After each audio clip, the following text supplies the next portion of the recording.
Maybe you'd better get to the point, Roger. You tried to kill me. Well, it only took you 3/4 of the episode. I'm glad you said it, Roger. I'm glad that you didn't leave us hanging here for the next one.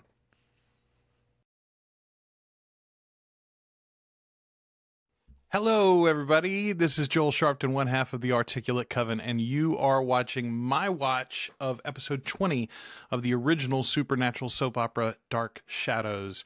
If you haven't seen our previous episodes, feel free to go back here on our channel. Make sure you subscribe to get them all. And if you're watching this on YouTube, you can get the whole next batch. 3 more episodes already ready on our Patreon. You can go to articulatecoven.com/join. $2 or more a month will get you access to all of those early and ad-free. Oh, there is some feedback, though, that I didn't mention. There is some feedback from last week that I didn't mention in the last episode that I wanted to mention here. Oh, okay. We were talking in the last episode. I mentioned some feedback from folks about the fact that I was commenting on the one-take nature of the show, that it seems like they never have time for a retake. And several people had commented on it, but Haley Van Way was one in particular. She said Dark Shadows was filmed on a shoestring budget and live on tape. That's why you see so many bloopers, because they had to get through each scene in a single take. In later episodes, you'll find hilarious mistakes, such as people bumping into gravestones at Eagle Hill Cemetery and knocking the gravestones down. I cannot wait to watch them knock gravestones down. We're not there yet, though, folks. We are in episode 20 of Dark Shadows. Let's get to it. The road that leads down from Collinwood is steep and winding. It twists and turns like the... And it takes good brakes and strong nerves. And now it has brought a man close to death. A man who is searching for answers of his own.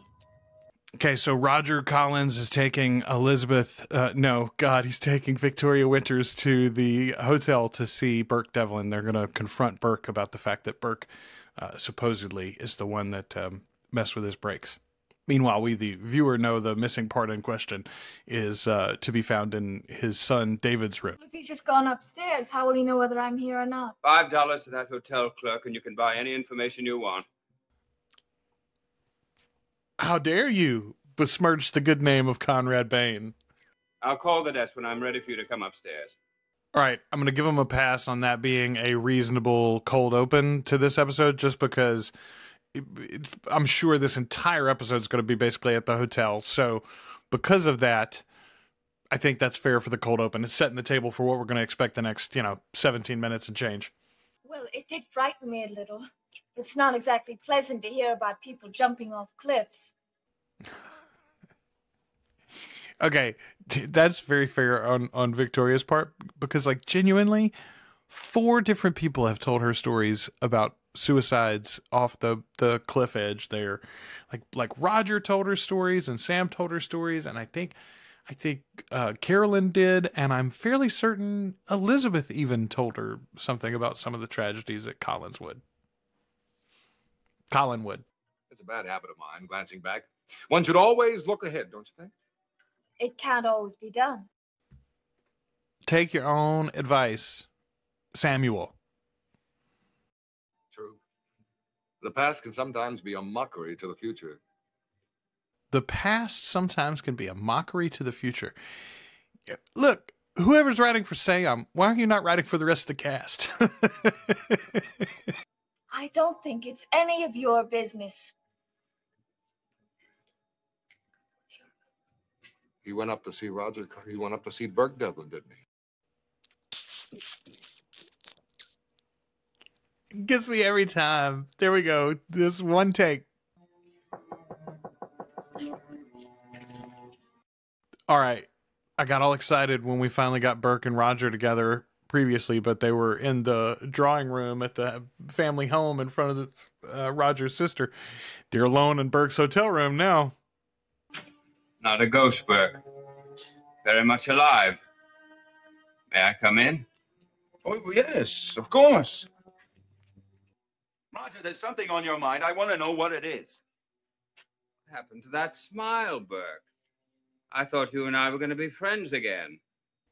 friends again or not, don't show up in my hotel room 2 a.m. being weird.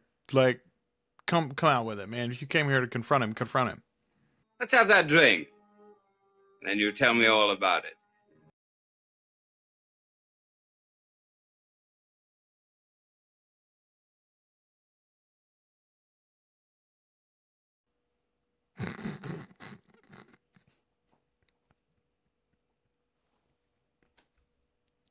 That little roll his eyes under and sneak away. God, Roger thinks he is so smart. Is that you? Yeah, it's me, Maggie. How you feeling? What did you say? Nothing. So I was wrong that it was all going to stay at the hotel, but I am flabbergasted, honestly, that Sam left the hotel. I mean, I guess he realized he wasn't going to get anything else out of Victoria, but still. So now you're getting reports on me, huh? Well, who else is phoning in to tell you about the movements, the comings and goings of Sam Evans? Huh? Look, man, if you stop drinking quite so much in the middle of this town where there's like 12 people, I might not worry about you so much. Pop, I just wanted to end. You may get your wish, Maggie. You may get your wish tonight. Well, that's about it. I thought if you talked to your sister... Good camera transition there, too. Okay, so we had a couple in previous episodes where they transitioned from David into Roger. Less connection there from Sam to Burke, obviously, but these three, Sam and Burke and Roger, are somehow all involved in the death of this pedestrian by the car accident. Now that we know it was a car accident before, too. And Burke went away for effectively like vehicular manslaughter, probably. Did you really think that I could talk Elizabeth into selling the cannery? So I was wrong. Burke was not trying to sell him a piece of Venezuela. Burke, you're a liar. Am I? Give it to him, Roger. I mean, you know. Shot yous! My sister would never dream of selling that cannery, and you know it. Do I? Why don't you admit it, Burke? There wasn't any business deal, was there? You didn't expect me to show up at the Blue Whale. Tonight, tomorrow, or any time. Maybe you'd better get to the point, Roger. You tried to kill me. Well, it only took you 3/4 of the episode. I'm glad you said it, Roger. I'm glad that you didn't leave us hanging here for the next one. You're out of your mind. You're not going to get away with it.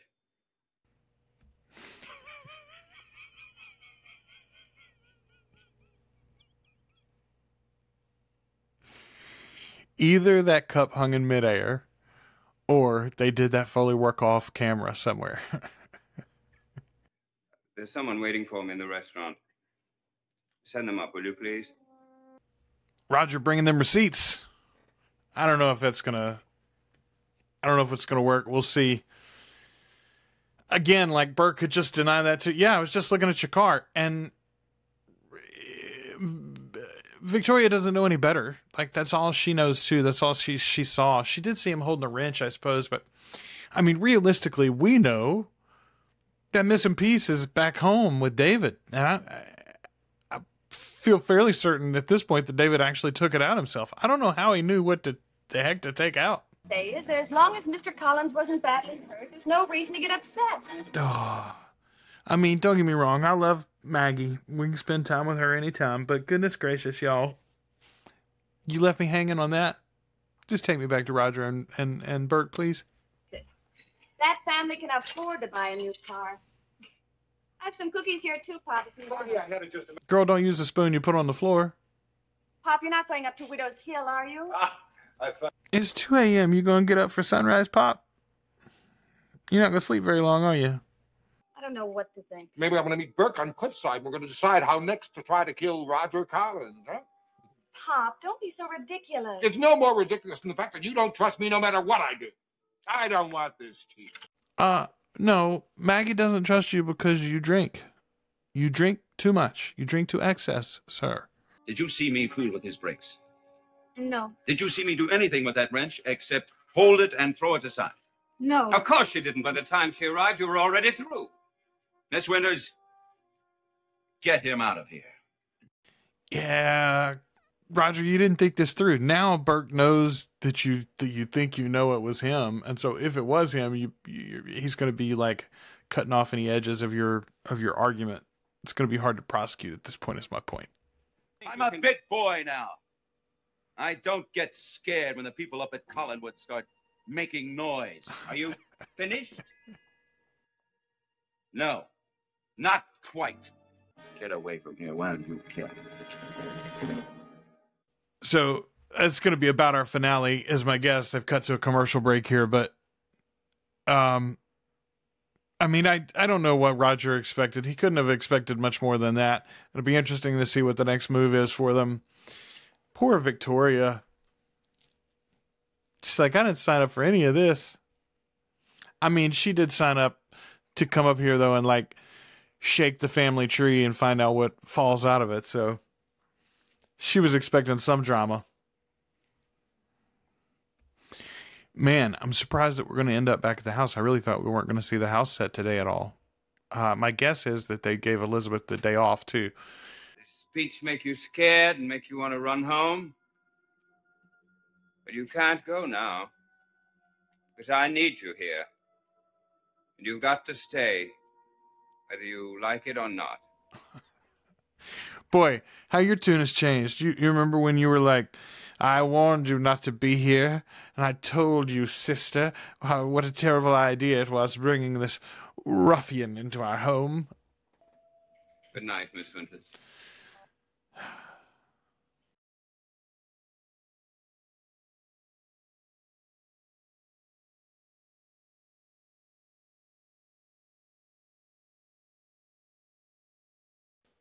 This is one of those episodes that I am tremendously glad that I'm no longer doing an episode per week. We do them in batches of 3, so episode 21 should be up. If you're watching this right as it drops immediately, then it should be up in just a few minutes. If you're watching it sometime later, then obviously it's already there. Also, if you're watching these on YouTube, then episode 22, 23, 24 are already up on our Patreon feed, articulatecoven.com/join.